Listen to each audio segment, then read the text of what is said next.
The period. It was the best of times. It was the worst of times. It was the age of wisdom. It was the age of foolishness. It was the epoch of belief. It was the epoch of incredulity. It was the season of light. It was the season of darkness. It was the spring of hope. It was the winter of despair. We had everything before us. We had nothing before us. We were all going direct to heaven, and we were all going direct the other way.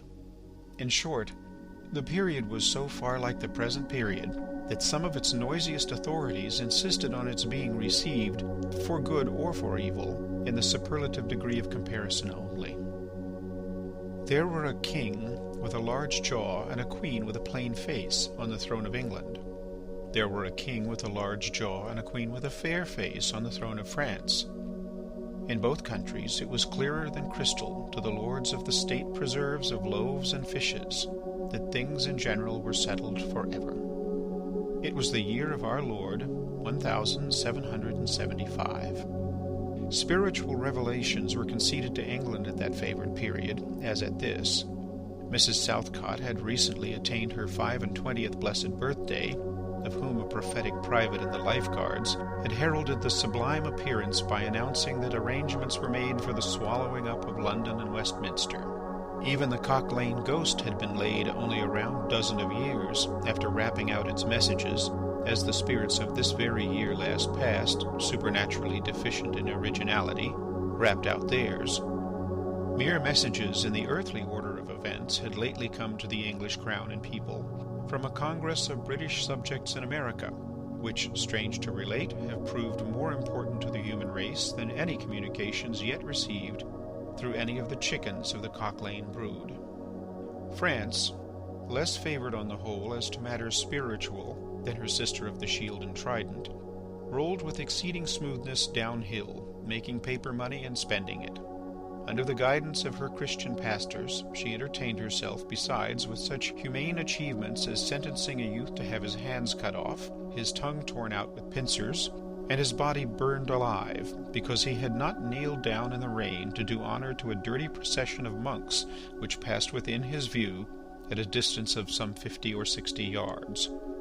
It is likely enough that rooted in the woods of France and Norway there were growing trees, when that sufferer was put to death, already marked by the woodman, Fate, to come down and be sawn into boards, to make a certain movable framework with a sack and a knife in it, terrible in history. It is likely enough that in the rough outhouses of some tillers of the heavy lands adjacent to Paris, there were sheltered from the weather that very day rude carts, bespattered with rustic mire, snuffed about by pigs, and roosted in by poultry, which the farmer, Death, had already set apart to be his tumbrils of the Revolution.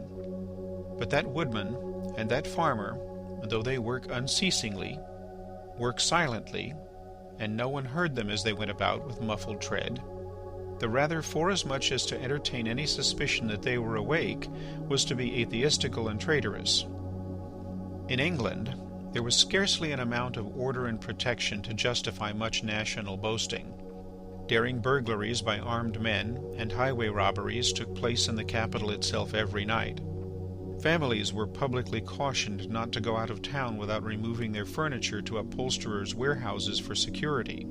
The highwayman in the dark was a city tradesman in the light, and being recognized and challenged by his fellow tradesmen, whom he stopped in the character of the captain, gallantly shot him through the head and rode away. The mail was waylaid by 7 robbers, and the guard shot 3 dead, and then got shot himself by the other 4, in consequence of the failure of his ammunition, after which the mail was robbed in peace. That magnificent potentate, the Lord Mayor of London, was made to stand and deliver on Turnham Green by one highwayman, who despoiled the illustrious creature in sight of all his retinue. Prisoners in London jails fought battles with their turnkeys, and the majesty of the law fired blunderbusses in among them, loaded with rounds of shot and ball. Thieves snipped off diamond crosses from the necks of noble lords at court drawing-rooms.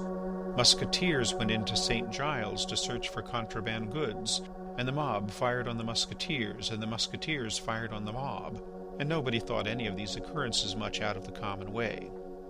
In the midst of them, the hangman, ever busy and ever worse than useless, was in constant requisition, now stringing up long rows of miscellaneous criminals, now hanging a housebreaker on Saturday who had been taken on Tuesday, now burning people in the hand at Newgate by the dozen, and now burning pamphlets at the door of Westminster Hall. Today taking the life of an atrocious murderer, and tomorrow of a wretched pilferer who had robbed a farmer's boy of 6 pence. All these things, and 1,000 like them, came to pass in and close upon the dear old year 1775.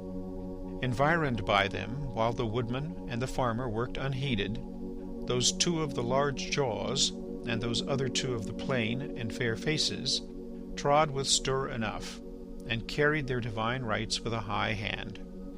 Thus did the year 1775 conduct their greatnesses, and myriads of small creatures, the creatures of this chronicle among the rest, along the roads that lay before them.